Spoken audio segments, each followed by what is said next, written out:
Yes, folks, it's Tales from the Jails with John G. Sutton. Do please listen, it really helps. Like and subscribe. Thank you very much.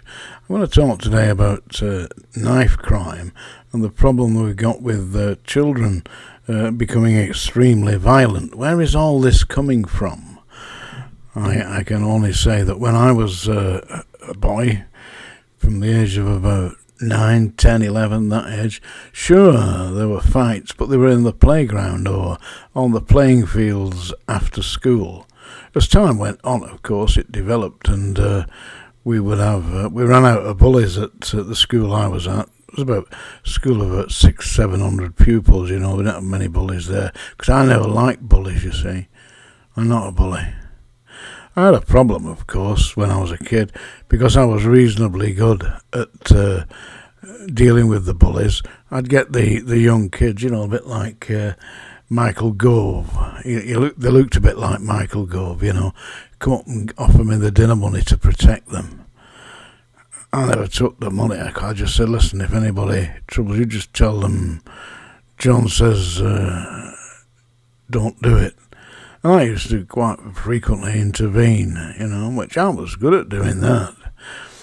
And I ended up being, the class prefect, I think what they called it, Not because I was a particularly well-behaved boy. It was just that if there was any kind of incidents, the teacher could call on me to actually deal with it in my own inimitable fashion. But times have changed. They don't have that acquiescence to controlled violence these days, do they?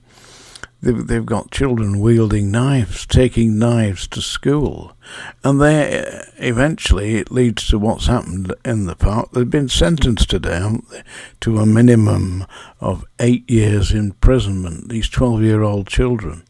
But what on earth are they thinking, taking machetes, knives out with them? Why would you do that?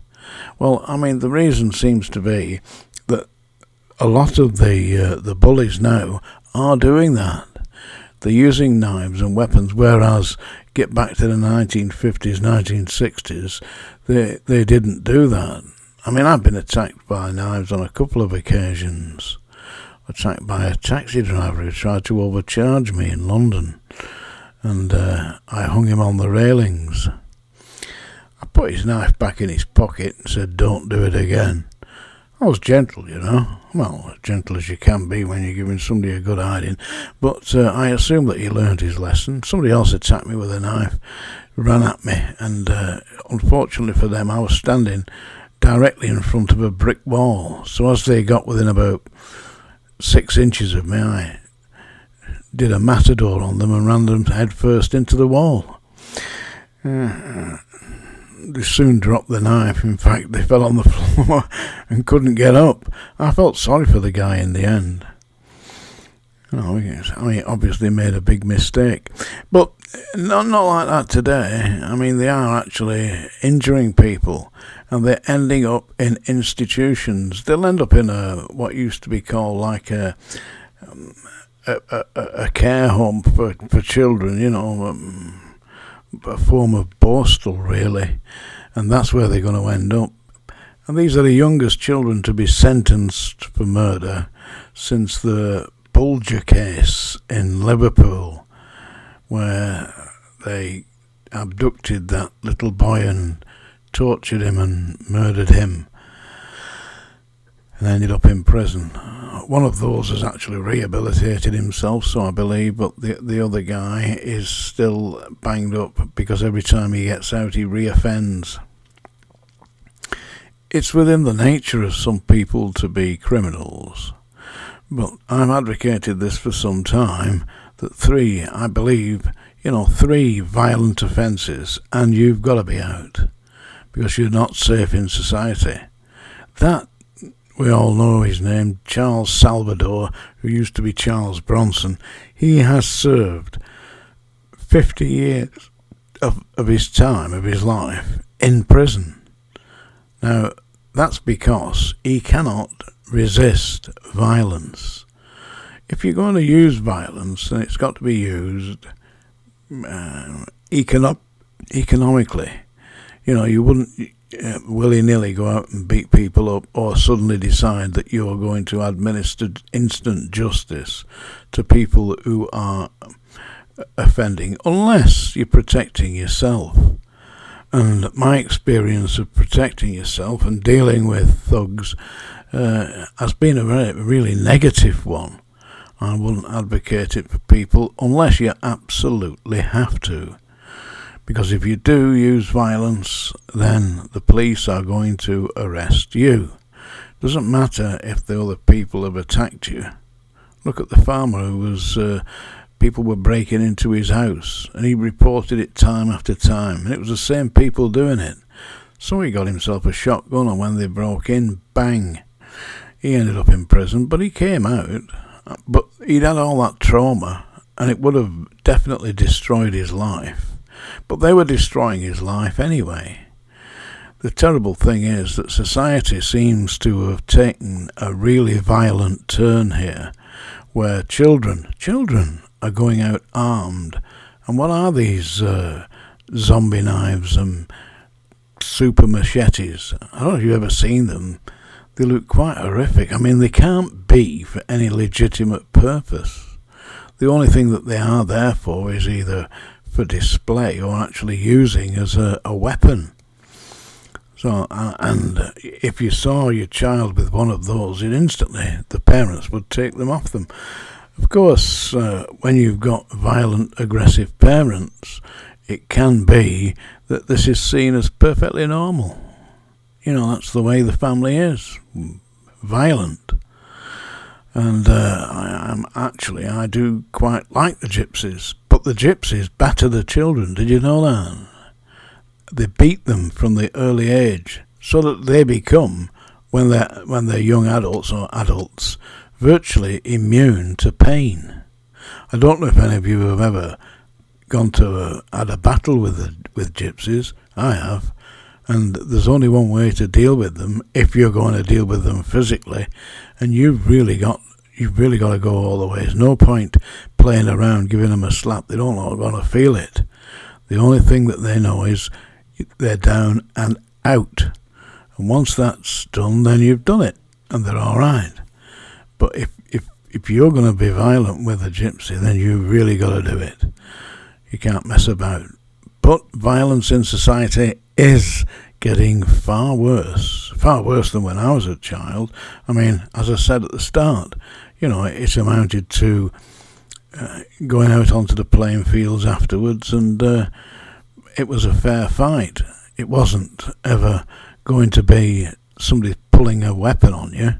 But not these days. It's and people are forming themselves into gangs, little groups, though they think they're tough because they were the gang.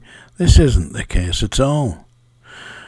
The case is that society seems to have lost its way on how to direct and protect our youths, and indeed protect older members of society. And I'm a part of that group now. Not that I feel that I need any particular protection myself. I would definitely go out on my shield if I had to. But it ain't very popular with the police, and the police are useless these days anyway. Have you noticed that? Very woke, yeah? That woman, they threatened to arrest this woman who said, what did she say? This filthy migrant spat on her. The police said, we can't allow you to speak with language like that. She said, but that's what it was. It was a filthy migrant spat on me. Are you going to do something about it? No, the police weren't going to do anything about it, except correct her for using what they believe to be inappropriate language. So society it's in a strange place at the moment. And look at the fine example we've got from the Prime Minister, Keir Starmer. He's effectively been taking bungs. People buying his suits, buying his wife fancy dresses, buying his spectacles. Yeah. I did a little TikTok on that today. If you have a look on my TikTok channel, Jailer John, that's my TikTok channel, in which I've got Keir Starmer saying I couldn't see there was anything wrong with it. Well, he should have gone to Specsavers because everybody else can see it. So it's that time of day, folks, and I'm going to, and do please like and subscribe.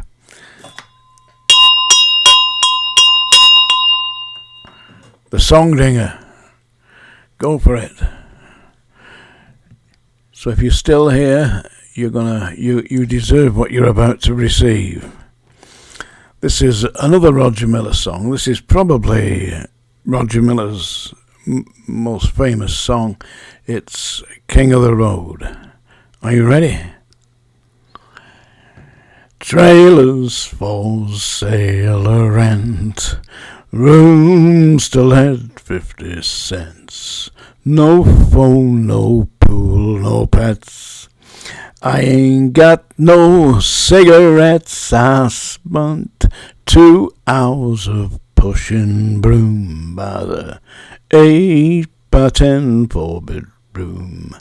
I'm a man of means by no means, king of the road.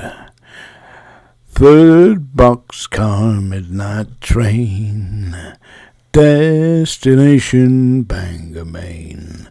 Old worn out suit and shoes, I don't pay no union dues. I smoke old stogies I have found, short but not too big or round. I'm a man of means by no means, king of the road. I know every engineer on every train, all of the children and all of their names, and every handout in every town, and every lock that ain't locked, no one's around. I sing trailers for sale or rent, rooms to let 50 cents, no phone, no pool, no pets. I ain't got no cigarettes. I but 2 hours of pushing broom by the 8x12 4-bedroom. I'm a man of means by no means, king of the road. I think that's enough of that, don't you? I'll get my violin next time. Busking. I've never tried busking, have you? Anyway, Tales from the Jails today. Thank you very much for watching. Do please like and subscribe. John G. Sutton,